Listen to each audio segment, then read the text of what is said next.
And on that note, we are indeed very honored and excited to invite Her Excellency Amina Gurib-Fakim to the floor for keynote remarks. Your Excellency. Thank you. Thank you so much. Good day and good evening. My sister, Binta Diop, thank you for associating me with this very important event. And Tim, thank you also for all the support given to enable this. And so, ladies and gentlemen, it is a great honor and a privilege to be speaking to this forum today. And I would like to thank the organizers for this opportunity and why it is critical to mobilize and to commit to science and technology innovation, excellence in addressing Africa's development deficits, and providing opportunities to millions of Africans seeking pathways out of poverty, improve livelihoods, and halting environmental degradation on the continent. We are meeting at a consequential time in Africa's evolution. There has been low commodity prices, tight financial conditions, policy uncertainty, political insecurity, effects of the pandemics, as well as the vagaries of a changing climate. All these factors are having an impact. According to the World Bank, economic growth in sub-Saharan Africa is projected to be around 2.8% in 2021, and among some of the low levels in the past decades. And we know the effect of low growth. Development challenges are amplified, education suffers, public investment in health, nutrition, water, and sanitation are hit, and poor people get pushed deeper into poverty. And unfortunately, a higher percentage, they are women. But opportunities exist for Africa to increase GDP growth by 2 percentage points per year if we reach the AU goal of universal and affordable internet coverage. Ladies and gentlemen, at the outset, like my sister has just said, let me make my biases clear. As a former academician, lifelong scientist, entrepreneur, and past president, I sincerely believe that education, science, technology, innovation, and now connectivity have major roles to play in advancing knowledge for improving the everyday challenges faced by Africans. Equally important is the need to marshal innovation, mobilize investment, and strengthen Africa's academic institutions.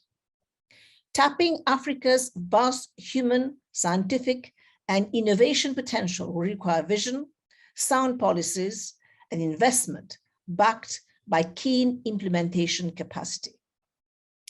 Ladies and gentlemen, I believe that Africa's greatest untapped potential lies in its people, especially youth, boys and girls, and also the empowerment of women.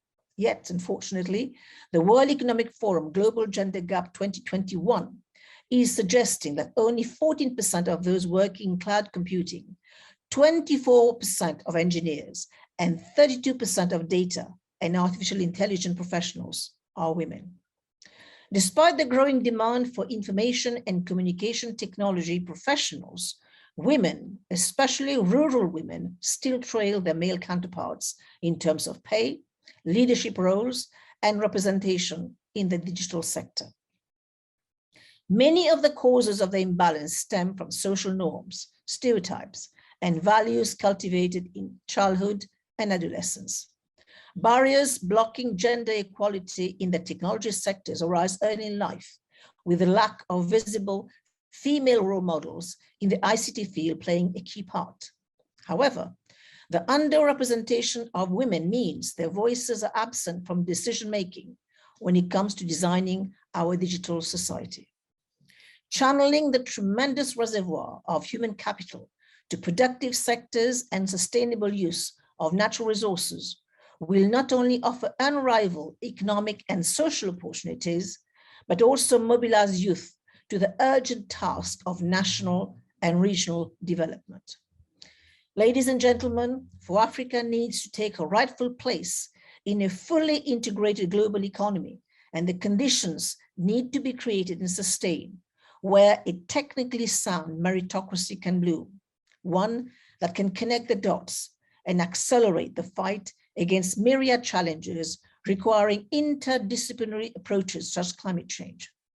Harnessing new technologies, promoting research and development, translating academic research through entrepreneurship, and securing intellectual property rights are all ways and means of boosting innovation, productivity, jobs, and the ability to move up the production value chain.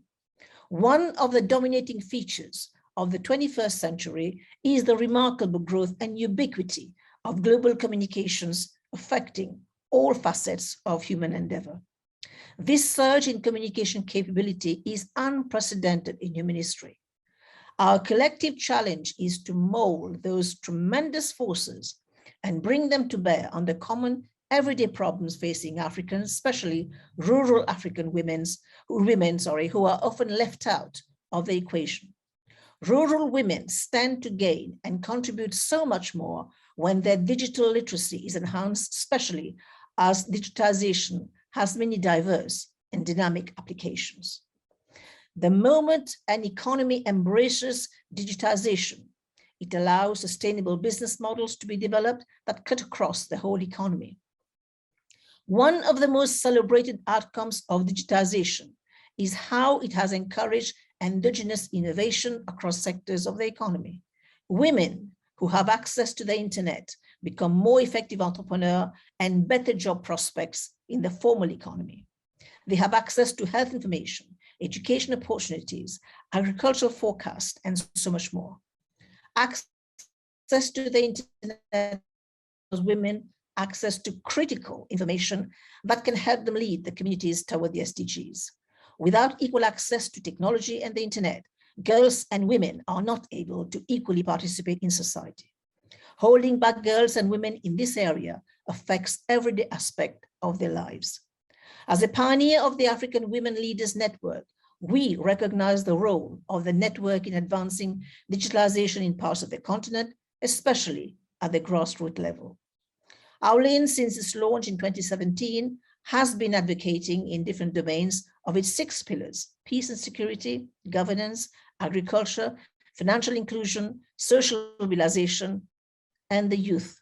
Some of these issues are transversal and cannot be achieved without the full participation and ownership of the women themselves. To this end, the launch of the Connectivity Project in Ghana comes at a time when women are striving to bridge those barriers that have for too long held them back.